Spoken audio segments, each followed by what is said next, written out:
সাদাকাতুল ফিতর বা জাকাতুল ফিতর বা ফিতরা আদায় করতে হবে শস্যদ্রব্য দিয়ে নাকি টাকা দিয়ে? সমস্যা আছে কি না, ভেজাল আছে না? এটা নিয়ে খুব কিন্তু কামড়াকামড়ি। এখন পবিত্র কোরআন এবং সহিহ হাদিসে কি আছে আমাদেরকে সেটা দেখতে হবে।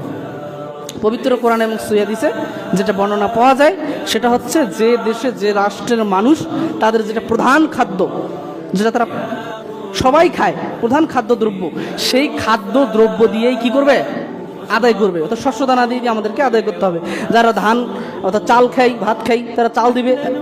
আর যারা আপনার রুটি খায় তারা ভুট্টা, গম ইত্যাদি রয়েছে, এগুলো দিবে। তো মূলত হচ্ছে শস্য দ্রব্য দিয়েই কিন্তু ফিতরা আদায় করতে হবে, টাকা দিয়ে ফিতরা আদায় করলে ফিতরা হবে না। যারা বলছেন জায়েজ, ও জায়েজের বলার অপশন নেই।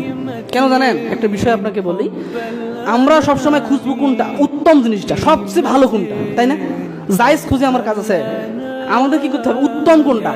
উত্তম হচ্ছে, সুন্নাত হচ্ছে শস্য দ্রব্য দিয়ে দেওয়া।